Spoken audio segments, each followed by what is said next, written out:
सोलापूरच्या आयुक्त कार्यालयात मी व्हिडिओ पाठवला, डान्स बार कसा चालतोय, अवैध कसा चालतोय। तो व्हिडिओ घेऊन ते ऑफिसच्या कार्यालयातून अधिकारी पाठवतात। डान्स बार मधून सर्वजण बाहेर येतात दिसतायत, पण कारवाई मात्र कुठली होत नाही। मला असं वाटतं या घटनेचं चौकशी कराल का?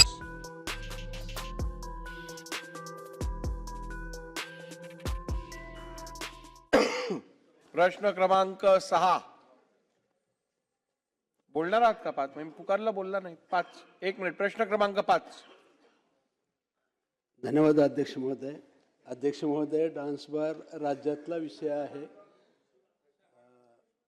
उदाहरण सांगतो, मी सोलापूरला प्रश्न फक्त पुकारा एकदा बापू। प्रश्न क्रमांक 23,392 मंत्री महोदय वितरित केल्याप्रमाणे। अध्यक्ष महोदय, हा याच्याशी निगडीत प्रश्न आहे, डान्स बारचा प्रश्न आहे। सोलापूरच्या आयुक्त कार्यालयात मी व्हिडिओ पाठवला, डान्स बार कसा चालतोय, अवैध कसा चालतोय। तो व्हिडिओ घेऊन CP ऑफिसच्या कार्यालयातून अधिकारी पाठवतात। डान्स बारमधून सर्वजण बाहेर येतात दिसतायत, पण कारवाई मात्र कुठली होत नाही। मला असं वाटतं या घटनेचं आपण चौकशी कराल का? व्हिडिओ पाहिजे असेल तर मी व्हिडिओ सुद्धा देतो साहेब, परंतु पोलिसाच्या संरक्षणावरतीच हे डान्स बार चालतात आणि म्हणून ह्या प्रकरणाची चौकशी करणार का? अध्यक्ष महोदय, मान्य सदस्य सुभाषबाबू देशमुख यांनी उपस्थित केलेल्या प्रश्नाच्या अनुषंगाने सभागृहाला माहिती देऊ इच्छितो की राज्यामध्ये ज्या शहरांमध्ये जे काही ऑर्केस्ट्रा बार सुरू आहे त्या न्यायालयाने जे काही आपल्याला फ्रेमवर्क तयार करून दिलं, नियम तयार करून दिलं, त्याच अनुषंगाने त्या ठिकाणी लायसन्स देण्यात आलेले आहे। परंतु असं असताना देखील काही ठिकाणी ह्या नियमांची पायमल्ली करून, नियम तोडून काही ठिकाणी वेगळे प्रकार त्या ठिकाणी चालतात। यानंतर शासनाने असा निर्णय घेतलेला आहे की या पद्धतीनं एकदा, दोनदा आणि जास्तीत जास्त 3दा जर का अशा पद्धतीचे नियम तोडले गेले तर तातडीनं त्या ऑर्केस्ट्रा बारची परवानगी त्या ठिकाणी कायमस्वरूपी रद्द करण्यात येईल। प्रश्न क्रमांक 6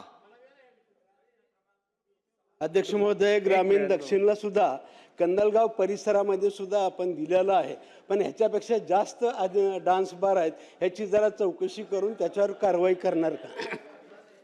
मान्य सदस्यांनी जी मागणी केली आहे त्या संदर्भात सखोल चौकशी करून जे जे याच्यामध्ये दोषी आढळतील किंवा अशा पद्धतीच्या काही तिथे प्रकार सुरू असतील तर त्याच्यावर कारवाई करण्यात येईल।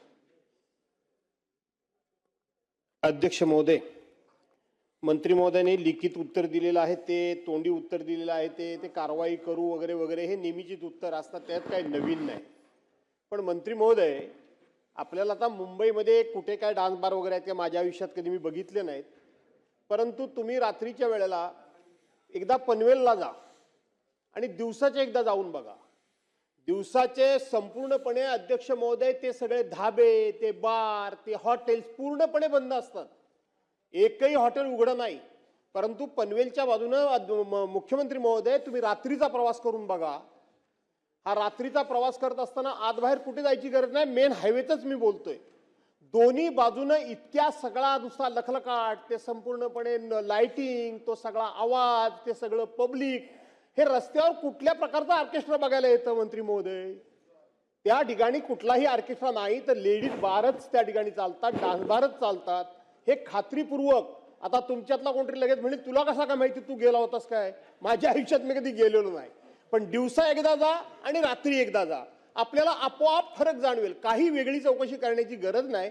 आणि म्हणून खरोखर जर आपल्याला याच्यावर बंदी आणायची असेल तर आपण या विषयामध्ये एकदा खात्री करून कठोर कारवाई कराल का मुख्यमंत्री महोदय?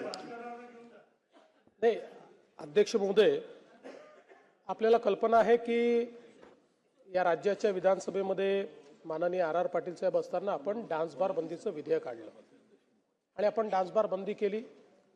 त्यानंतर सर्वोच्च न्यायालयाने ते आपलं विधेयक हे निरस्त केलं। ते निरस्त केल्यानंतर मी मुख्यमंत्री असताना पुन्हा आपण नव्याने विधेयक आणलं आणि पुन्हा डान्स बार बंदी केली। पुन्हा ते सर्वोच्च न्यायालयामध्ये गेलं आणि सर्वोच्च न्यायालयाने ते निरस्त करताना त्यावेळी हे सगळे जे डान्स बारचे मालक आहेत यांनी त्या ठिकाणी असं सांगितलं की आम्हाला डान्स बार नाही, आम्हाला ऑर्केस्ट्रा बार चालवायचे। मग सर्वोच्च न्यायालयाने त्या संदर्भात आपल्याला निर्देश दिल्यानंतर आपण अत्यंत कडक अशा प्रकारच्या अटी शर्तीचा पुन्हा कायदा केला. ज्या कायद्यामध्ये ही जागा वेगळी असेल, इथे अल्कोहोल विकता येणार नाही, त्याच्यामध्ये पार्टिशन करावं लागेल, अशा सगळ्याचा कायदा आपण केला. पुन्हा सर्वोच्च न्यायालयाने तोही कायदा आपला निरस्त केला. पुन्हा आपण नव्याने काही नियम केले आणि ते नियम त्यानंतर मात्र सर्वोच्च न्यायालयाने आपले नियमबाह्य केले नाही.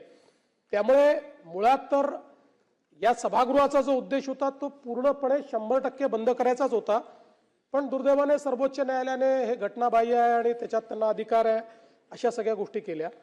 पण आता कोणालाही लायसन्स डान्स बारचा नाही, आता ऑर्केस्ट्रा बारचा लायसन्स आपल्याकडे आहे.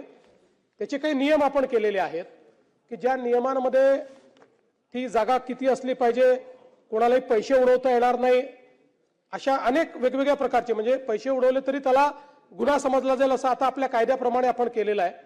अशा सगळ्या गोष्टी आपण केल्यात. तरी देखील आपण जे सांगता ती वस्तुस्थिती तपासण्यात येईल. कारण आमच्या इकडे अनेक वेळा अशा तक्रारी येतात की ऑर्केस्ट्रा बारच्या नावाने काही लोक डान्स बार चालवतात किंवा आता ऑर्केस्ट्रा बारमध्ये तिथे महिलांना काम करण्याची मुभा आहे, परवानगी आहे, ती कोर्टाने दिलेली आहे. पण त्याचा काही ठिकाणी दुरुपयोग देखील होत नसेलच असं मी म्हणत नाही. मला निश्चितपणे वाटतं की एवढं शक्य आहे. त्यामुळे आपण जे पनवेलचं सांगितलेलं आहे त्याची तपासणी पुन्हा एकदा केली जाईल. नेहमी तिकडच्याच तक्रारी जास्त येतात. तो जो आपला सगळा भाग आहे त्या बेल्टच्या, पूर्वी जेव्हा कायदा केला त्या बेल्टमुळेच आपण हा कायदा केला होता. त्यामुळे पुन्हा तिथली तपासणी करण्यात येईल. आणि जसं राज्यमंत्री महोदयांनी सांगितलं की काही आपण आता कारवाई करतो, काही ठिकाणी लायसन्सेस त्यांचे आपण सस्पेंड करतो आपल्या कायद्याप्रमाणे. पण असं लक्षात येतं की सस्पेंड झालं, 15 दिवस बंद ठेवला, पैसे पुन्हा भरले की पुन्हा तशाच पद्धतीनं ते सुरू करतात. त्यामुळे कालच आम्ही त्याचे आदेश दिलेले आहेत की एकदा सगळ्या निर्णयांची तपासणी करून त्यांना जी काही फेअर सुनावणी असते किंवा प्रिन्सिपल ऑफ नॅचरल जस्टिस असतो याचा एकदा नीट विचार करून 3 वेळा किंवा 5 वेळा असं काहीतरी एक आपल्याला ठरवावं लागेल की जर त्यांचं उल्लंघन झालं तर मात्र मग त्यांना परमनंटली ते बंद करण्याचा कायद्यामध्ये तरतूद करायची. तर त्या संदर्भात काल आमची बैठक झालेली आहे. त्या बैठकीनंतर लॉ अँड ज्युडिशियरीला तसं सांगितलंय. आमचा प्रयत्न असेल की याच अधिवेशनात किंवा फारदर पुढच्या अधिवेशनापर्यंत कायद्यामध्ये अशा प्रकारची तरतूद आम्ही करणार आहोत. प्रश्न क्रमांक 6.